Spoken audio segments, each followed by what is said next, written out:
When we hit 20,000 subscribers, we'll give away a free NFL jersey of your choice. So subscribe now. Fascinating game, I thought, and a game with a playoff-like intensity for the meaningless game between one team that's going to be the number 1 seed and one team that's going to be the number 2 seed in the East. Although, of course, that will matter in the conference finals for who has home court advantage. I concede that. But you saw in LeBron James everything that people say about LeBron in that game. Because would you concede, Rick, that he was terrific, right? Yeah, he was great. For 46 minutes. And then he was a catastrophe. And like the... I know what you're going to say. You're going to say the free throws. Meanwhile, Derrick Rose missed 3 out of 4 free throws. The free throws topped it off. Look, this is the piece by Joseph Goodman in the Miami Herald.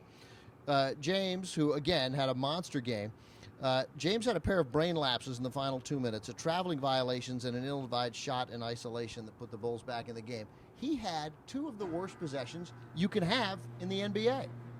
LeBron James was atrocious in those last 2 minutes. 46 good minutes, 2 terrible minutes. Possessions where he's dribbling around nonsensically, puts up a terrible shot, nothing, another bad possession.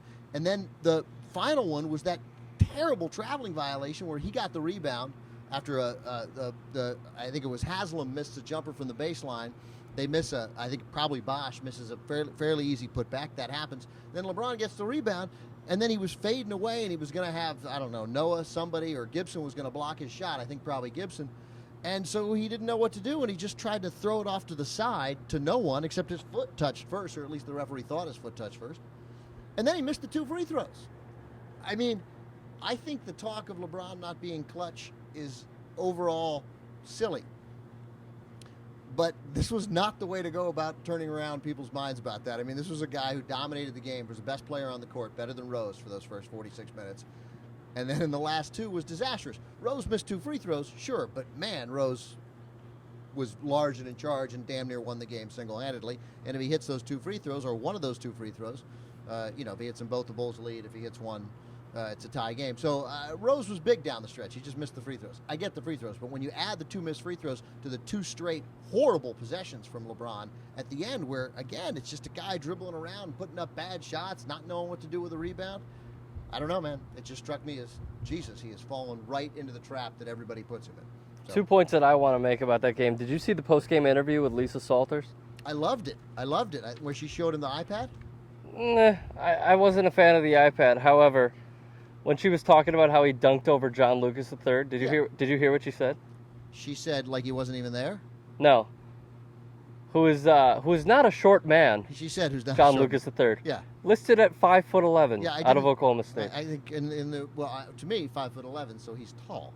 But in the world of the NBA, I get it. So here's what Lisa Salters did in the interview. She's interviewing LeBron, and then she goes, this happened in the first quarter, she says to him, but it's already up here on YouTube. And she showed him on YouTube his dunk over John Lucas.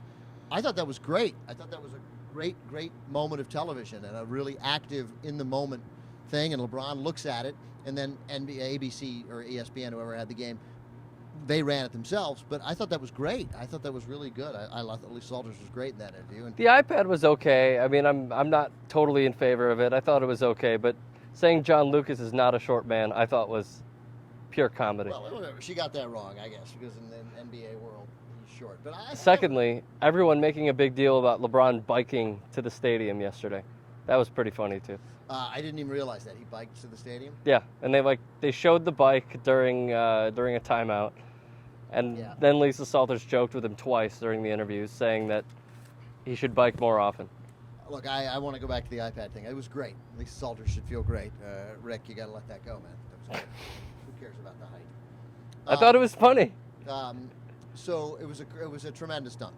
And any dunk over a person is better than any dunk in the slam dunk contest. So I was impressed by that. I think Lisa Salters is adorable. You're saying you're not a fan of the birthday cake? What's the birthday cake? You don't remember the birthday cake? Is that a dunk in the dunk contest? Yeah. No, see, I don't watch the dunk contest because there's no people there. Like, you got to dunk over somebody, man. I don't care. So if a guy dunks over a crowd of 5 kids, that's okay? It's stupid. Like in competition. But you just said that it's okay if a guy dunks over somebody. It's got to be in competition. It's got to be a player. Well, technically, it is a competition. It's a slam dunk competition. Yeah, thank you, Rick. No, the dunk contest is dull. It's dull. Everybody knows that's why they keep.